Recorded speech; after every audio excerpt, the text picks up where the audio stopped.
Welcome back to Real Clear Radio Hour, brought to you by the Competitive Enterprise Institute. I'm your host, Bill Frezza.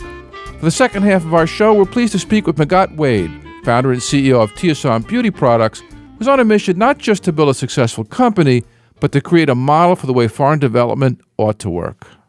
Magatte, welcome to the show. Well, thanks for having me, Bill. Magatte, as an immigrant from Senegal, you mentioned along the way that most people in Senegal have one goal: to get out of there and make it to the Western world. Why is that? Well, it's mostly it is simply for the simple fact of wanting to go find a job with which they can sustain their families back home. Mm-hmm.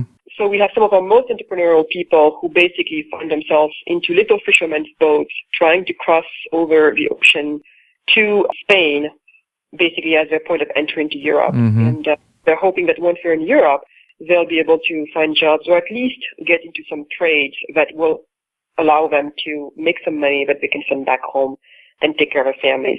But unfortunately, and as you can imagine, most of these boats don't make it to their destination. And right now we have thousands and thousands of these very young entrepreneurial people laying at the bottom of the ocean dead, serving as fish food. And all they wanted was to go get a job somewhere. It's the worst kind of brain drain. I know just from personal contact here in the U.S., there are so many cab drivers and street vendors and very hardworking Senegalese people who make it here and go on like every other immigrant group that got here to make something of themselves. Now, you left when you were 8 years old, I understand, and first went to Germany? Yes. Basically, I was born in Senegal, and I was raised there in my early years by my grandmother mainly, because my parents have decided to go to Europe. Mm-hmm. They immigrated legally, obviously, but decided to go to Europe. And because they didn't know if they were going to stay or not, they did not want to drag me on an uncertain journey. So they left me behind with my grandmother to take care of me, in the meantime. So eventually, when they realized that they were going to stay in Europe, then they decided it was going to be time for me to join them. And that's how I found myself in Germany, because that's where they first were. Well, that must have been quite a shock. It was a huge shock. Imagine me landing in Germany in the middle of the winter.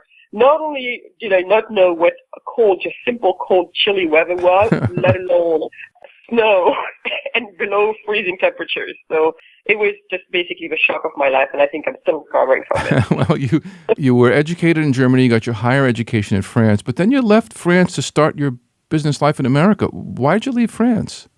Well, after I graduated from business school in France, I just made this realization and the decision that basically France was going to be too small for my ambition. I certainly do not want to get anything more than what I deserve, but I also don't want to get less than I deserve. So I am a hardworking person, and I've always known it, and I just feel like the French system, the way it was back then, and unfortunately still is right now, just does not, it's not the same mentality. Right. In France, all about which school did you come out of, what the alumni is all about. And then based on that, you can pretty much forecast which type of company you're going to be in and what type of job you will be in for how long before you get a promotion and the size of a promotion.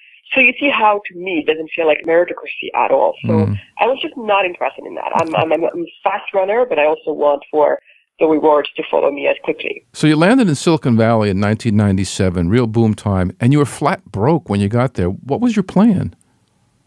Well, when I left France, I first started in Columbus, Indiana, because in my last year of business school in France, we had an exchange student program with IUPU over in Indiana. Mm-hmm. And so basically the host family that I had, we really got along. And they said, Magatte, once you graduate and if you want to come to the United States, we would love to have you. There's always going to be room here for you. We can take care of a visa, everything. Just say the word. So eventually, after graduating with the way I felt about France and some other personal things going on, I decided that, I wanted to move to the United States. And I called them, and they definitely put it up on their offer. And that's how I found myself with an H-1B1 visa. And so anyone who knows anything about visas, especially the H-1B1, is tightly, at least back then, tightly linked to the company that sponsored you for it. But a few months into it, 9 months precisely after all of that, I decided that basically love called me to San Francisco. So on that impulse, I decided, and also having seen what was going on in the Bay Area, it was just fascinating. Right. The place to be. And along the way, something stimulated your interest in manufacturing, of all things. What was it? You know what? I think I've always been interested in manufacturing. It amazes me. I know a lot of people are very excited about the world of tech and, especially the digital world and, Internet 1.0 and now 2.0 and the Internet. But me, what excites me the most is to really follow the path and the journey of goods. My first company was a beverage company. To see how you start with these raw ingredients and just like the way you make them in the kitchen, to basically follow such a process. And how do you scale it up? Yeah, of how it's going to be brewed, how it's going to be scaled up, and the packaging and everything that goes into it, and look at the different machines and all the processes and all the little details that go into it so that at the end of the day, we have these things in our hands that most of us take for granted, have no idea all the work where it came from. You have no idea. When I drive around and I see trucks moving around, I am fascinated by trucks. I am fascinated by containers, I'm a tomboy. Maybe that's what it is. But that could be. Yeah, that's where the excitement comes. You also seem to be motivated to build businesses that set up manufacturing plants in Senegal. And I understand when you were raising money, you met a Silicon Valley CFO turned philanthropist who you were pitching on your deal. And you said he was repulsed by your vision of manufacturing in Senegal. Why was that? Well, first of all, not only do I love manufacturing, not only do I love the way things are made and the process, but also the reason why I have so much respect and love for manufacturing is because I do believe that most countries who have developed have relied on manufacturing. Yeah, they go through a manufacturing phase. Yes. So manufacturing is immensely important. And when you look at a lot of African countries, unfortunately, most Africans do not produce what they consume. We do not produce extraction businesses. Oh, yes, we have that all over the place. But that's really not how you build an economy, and we all know it, and we all see it right now. So manufacturing is my thing. And so when I decided to recruit a CFO, there is this very accomplished man in San Francisco who, a friend of mine recommended that we meet because he felt that we had the same ideas. And this is going to be something that's very funny too. Why did that friend think that we had the same ideas? Why? Because this person, you guys have your heart in the right place. He's out there building some schools in Nepal and all of this philanthropy type of work that he's doing now in the developing world. And so this person really believed that what I'm all about is this type of aid to the developing world. Free stuff. That what excites me is, building little mud schools and digging wells and things of that nature.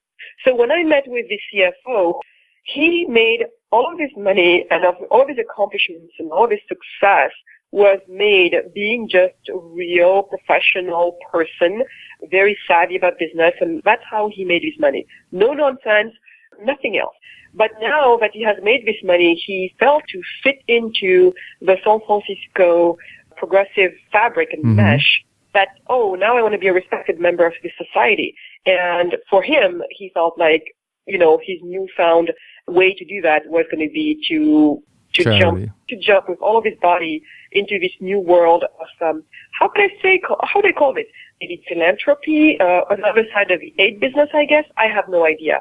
And it is so amazing when you see no-nonsense business people who all of a sudden, it's almost like they forget about the goodness of doing business and what got them there in the first place themselves.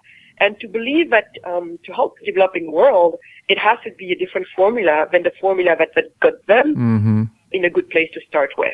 So you see this dichotomy of the thinking of what works for me versus what works for those people. But in a way, that goes back to something that I have seen before. This one day, Michael, my husband, was being interviewed by these PhD women in developmental agribusiness, I think it was, from Columbia University. Dwyer Gunn, that's her name, and I have no problem saying her. I'm sure she won't mind. But basically, I heard her interviewing Michael, and Michael was making the case that entrepreneurial value creation was key. And she said how she could see that being the case for India, for places like China, but how she could not see that being the case for Africa. She felt like in Africa, subsistence farming was basically it. That was the deal. So you see very, very smart people with their hearts in the right place who, when it comes to partnering with the developing world to help them also get to a better place economically speaking, all of a sudden, all the good sense is gone. And I just don't know what this is all about. So, Magatte, you've said that Americans who are strictly selfish and self-indulgent about their approach to foreign aid do more harm than good. What did you mean by that? Well, I have noticed that most people who care about the poor believe that foreign aid helps. But with the exception of emergency humanitarian aid, we just know that it simply does not help. Foreign aid basically promotes corruption, in country. John Stalfel asked me, he's like, Magatte, where is all of this money going? Clearly it's not going to the people it's intended to. And I said, look no further than the beautiful properties in the south of France and brands like Dior, Gucci and Chanel. That's where all the money is, and very expensive cars, obviously. Also, the other problem that I have with foreign aid is that it competes with the local entrepreneurs because, quite frankly, who can compete with free? Right. And this is why I have a huge problem with Tom's Shoes and their flawed business model. Dig into that a little bit and give some examples of how it corrupts both the work ethic and the political systems. Well, the way it corrupts the political system is, first of all, think about it. Imagine you're a leader of one of these countries where most of your budget comes from aid. Have you ever seen anybody spit on the hand that feeds them? Who do you really think that these people are most accountable to?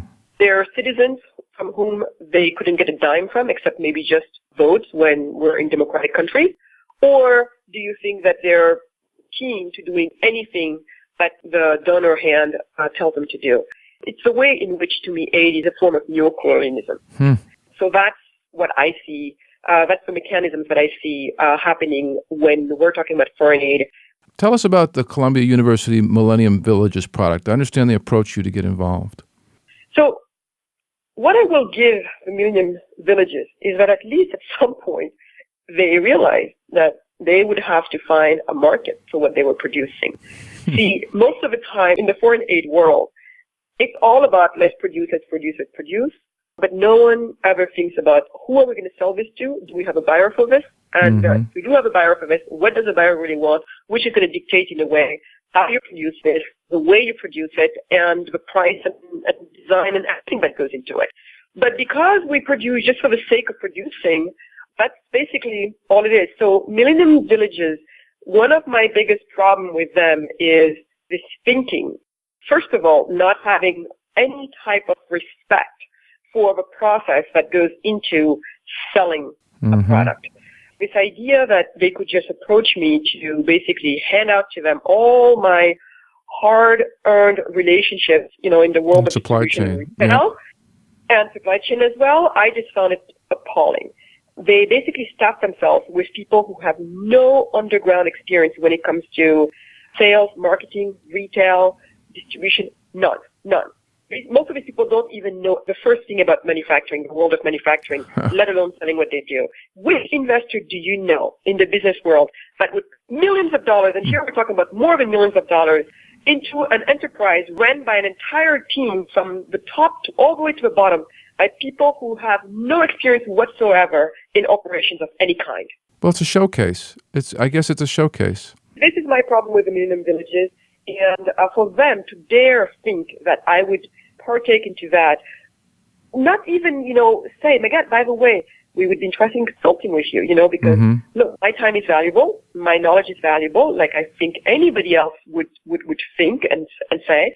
And not once did it occur to them that maybe they ought to treat this in a professional manner. How would you redirect foreign aid if you had the power to do so? It's very simple. To me, it has to go to entrepreneurs.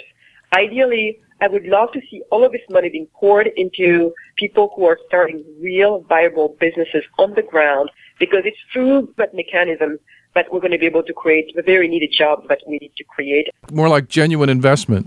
Well, let's talk about that a little bit, because you seem to have settled on the power of consumer brands as a way of harnessing your businesses and promoting growth in Senegal. Talk a little bit about Tiossan, the new brand you've created, and what its connection is back to your home country.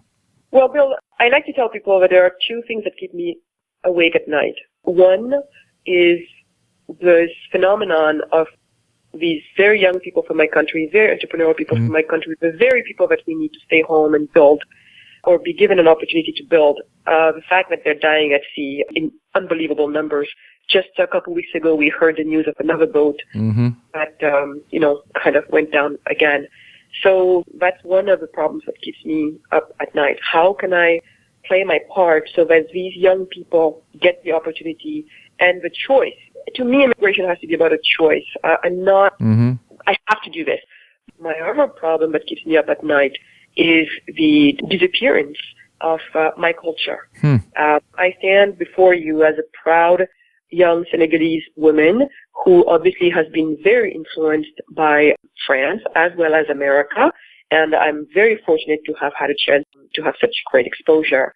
And I feel that, being exposed to different cultures is in a way the key for all of us to have more understanding and better cohabitation amongst us. So I would love for everybody to have the same opportunity. But what I'm witnessing is every day that goes by, I am seeing the extinction of some parts of my culture. Well, how does your culture feed into Tiossan?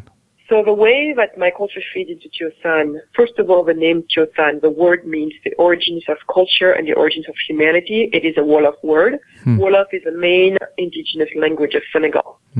So basically, Tiossan is all about is reintroducing to the 21st century customer the ancient beauty secrets of our traditional healers, because hundreds and hundreds of years before modern medicine, we had these amazing traditional healers. In every village in Senegal, you have a medicine man or more with herbal products. Yes, organic gardens growing, as well as access to the forest and the knowledge of every single tree, every single leaf, and the mud, and the benefits of all of this, plant botanicals and minerals. And so these people were the ones that we would go to anytime you have a skin problem or a health problem. Well, anyone who studies pharmacology knows that close to 100% of our drugs have come from some natural product found in the jungle, in the forest. I mean, it's really been a discovery process up until now, not an engineering process. So there may well be something in there, and you could probably attest to that yourself. So what kind of products are you putting on the market? So in the realm of beauty, especially as it relates to the beauty of the body and skin, they have amazing recipes. One of them, especially for me, that I really wanted to make sure doesn't go silently in the night, is this use that we have of something called black seed oil. In my culture, we say it can cure anything except for death. As a matter of fact, today, at the Sloan Kettering Institute, at the Mayo Clinic, they're coming up with the scientific reasons as to why, yes, indeed, black seed oil is a blessed seed. So the products we are putting in the market are body care products. We are talking amazing scrubs as well as body creams, body lotions, body washes, handmade soaps, following the traditional art of soap making. And as I'm doing that, what I'm doing with people is I'm sharing with them the ancient knowledge of these amazing people that have kept us healthy for hundreds of years, thousands of years. And I'm also sharing with them the amazing beauty rituals of the Senegalese women. For me, the way I look at this is very simple. First, people had to go from revolutions to free people from Africa, basically, going from slavery and slavery. And then we had people like Dr. King who had to fight for more civil rights. And I feel like all of those people have gotten us to the point where you and I technically are equal in front of the law. Yep. But I feel like the frontier is basically the last frontier. And I call it the frontier of gaining people's hearts and people's minds. Because no one ever will force you to respect me or to love me. No one can. And this is why I feel that, when people feel like they're not being watched, or people feel that they can abuse their power, then we see things like what happened in Ferguson, and we see all types of crap, as we all see it on the news all the time. So I feel that unless and until people do feel in their hearts and in their minds that the other person in front of them is their equal, that we're still going to be running into these issues. So it sounds like you're setting out to either prove it or earn it or both. It's hard to describe. Well, this is why I feel like the power of consumer brands. It's really, I think, going to be the work of my life. This correlation between consumer brands and the promotion of a certain culture. The reason why I believe America is so powerful indeed is because anywhere you go around the world, and I please encourage you to do the test, anywhere you go next, ask a young person where they dream to go. Chances are, most of the time, you're going to hear the destination America come back. And then you're going to ask these people, especially the young people, Why do you want to go there? And they're going to bring up something like, for Hollywood, I want to go visit the Google complex. I want to get me the last pair of Levi's jeans. It's this, it's that. I want to get the real McDonald's. It's a real hamburger, a great hamburger. Think about what these are all about, Bill. It's brand ambassadors. And consumer brands. That's what it is. And America, more than anyone on this earth so far, has mastered this great art. It is fascinating. I mean, I could have gone anywhere around the world, anywhere, as someone who has no problem immigrating anywhere. But what did I choose? I chose this country. And millions of others have made the same choices I've made. So America keeps getting the very best that the world has to offer. And I feel like it's all got started with the fact that these consumer brands have sold this destination in a way that no one else has. You go to France right now.